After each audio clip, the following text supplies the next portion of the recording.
힘든 시기를 보내고 있든 보내고 있지 않든 구독자님들에게 이 사연이 도움이 되었으면 합니다. 저는 40대 알코올 중독자입니다. 호기심이 가득했던 중학교 2학년 시절, 나는 처음으로 술을 마시게 되었다.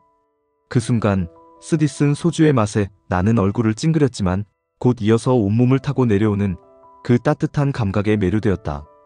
아, 어른들이 마시는 술의 맛이 바로 이런 것이구나 라는 생각이 들었다.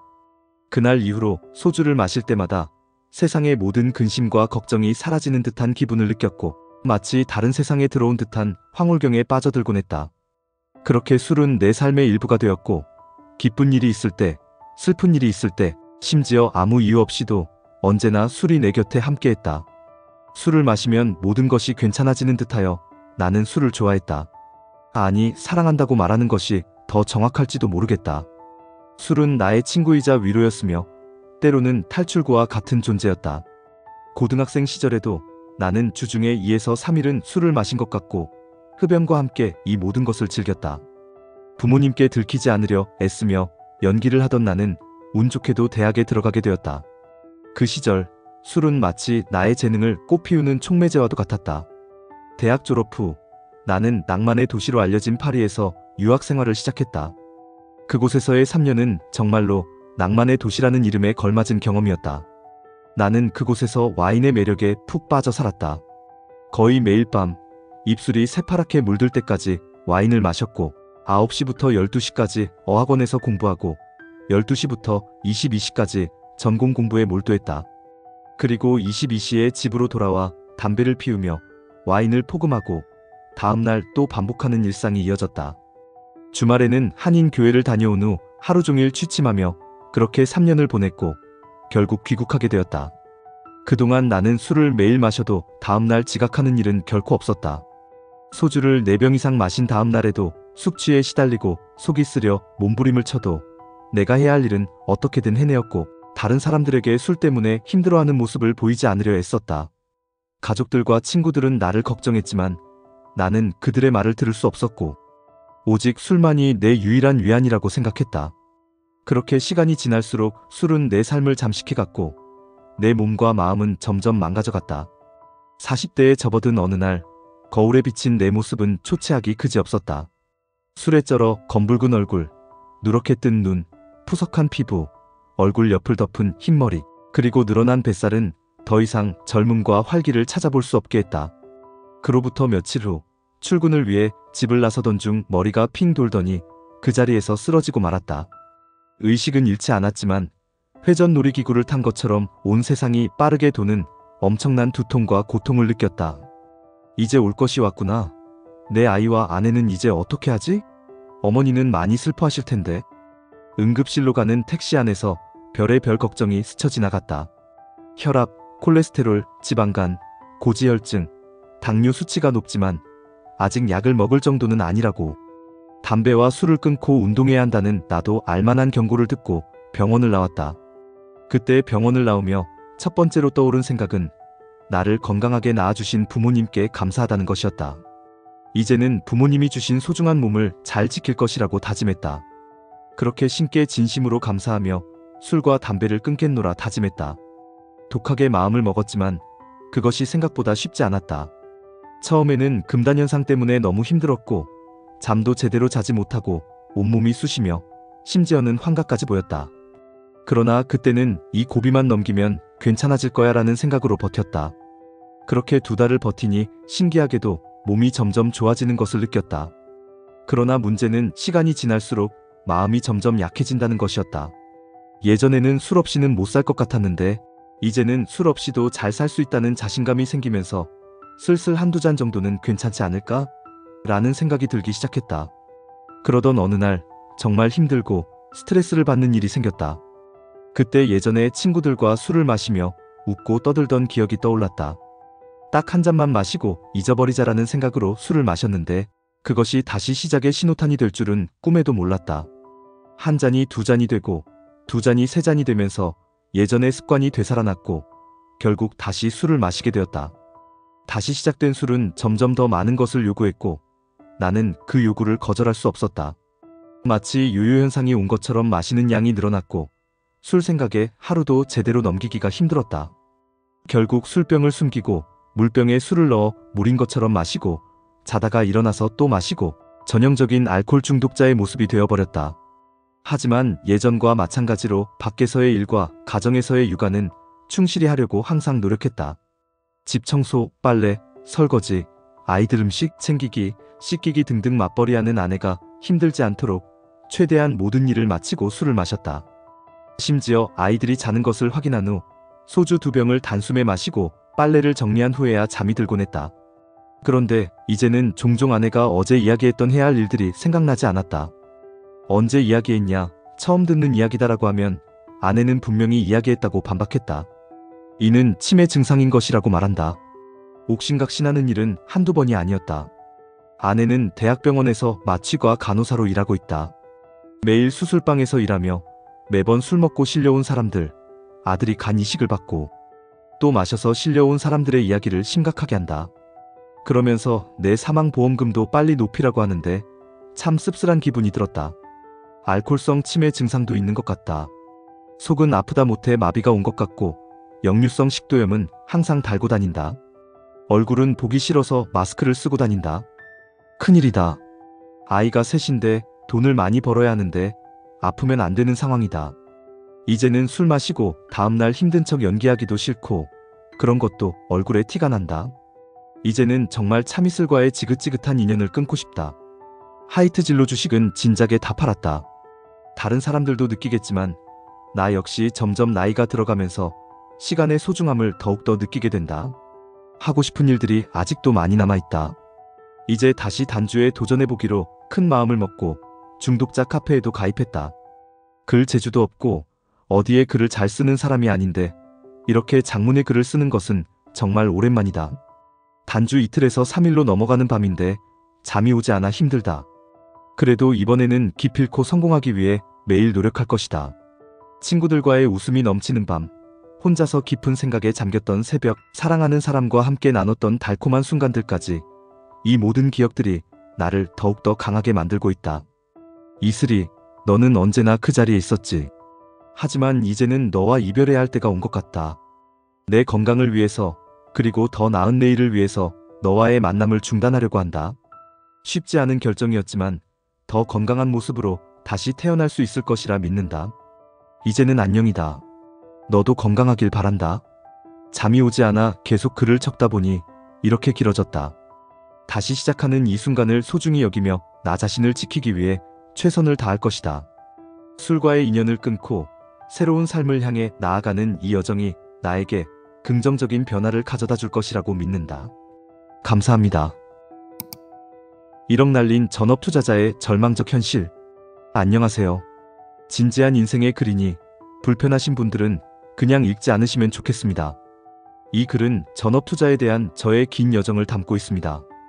먼저 저와 같은 길을 걷고 있는 분들, 즉 주식, 트레이딩, 전업투자라는 단어에 인생을 걸고 진심으로 임하는 분들은 이 글을 읽어주시길 바랍니다. 여러분들이 겪고 있는 고통을 잘 알고 있습니다.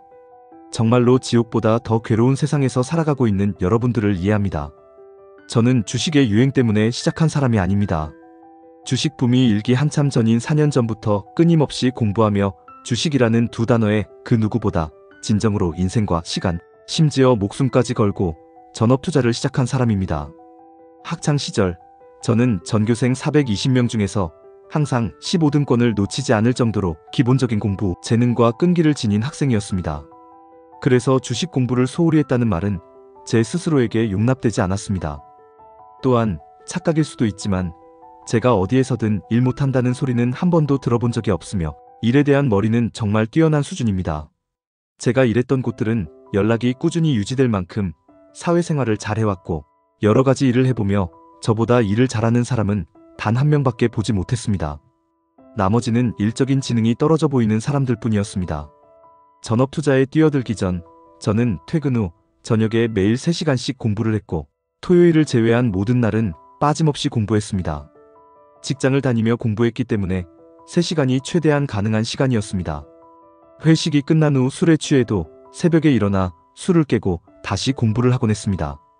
공부를 거른 날은 1년에 많아야 20일 정도밖에 되지 않았을 것입니다.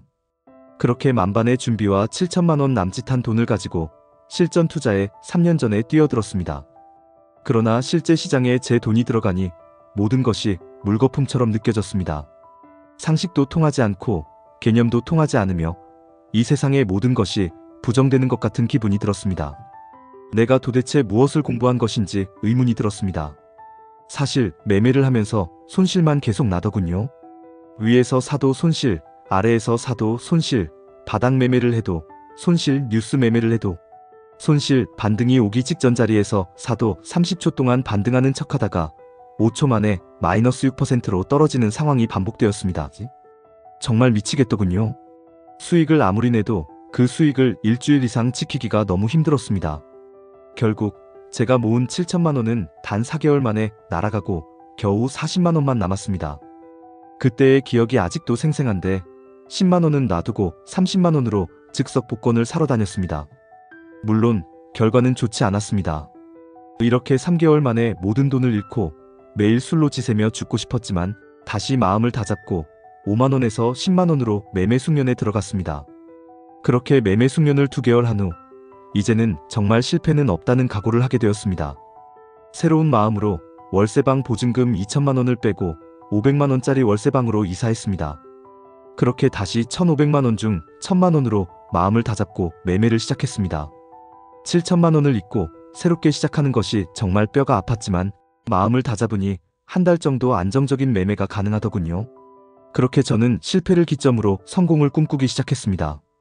하지만 결과는 마법처럼 1,000만 원이 녹아버렸고 이번에는 2개월도 안 걸렸습니다. 그렇게 또 자책감과 좌절감에 시달리며 수많은 자살 시도를 하게 되었습니다.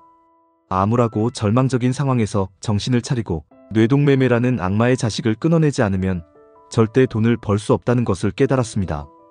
뇌동매매만 끊고 매매해보자고 생각했지만 이제 남은 돈이 없었습니다. 결국 저는 아르바이트라도 알아보며 일용직을 다니기 시작했습니다.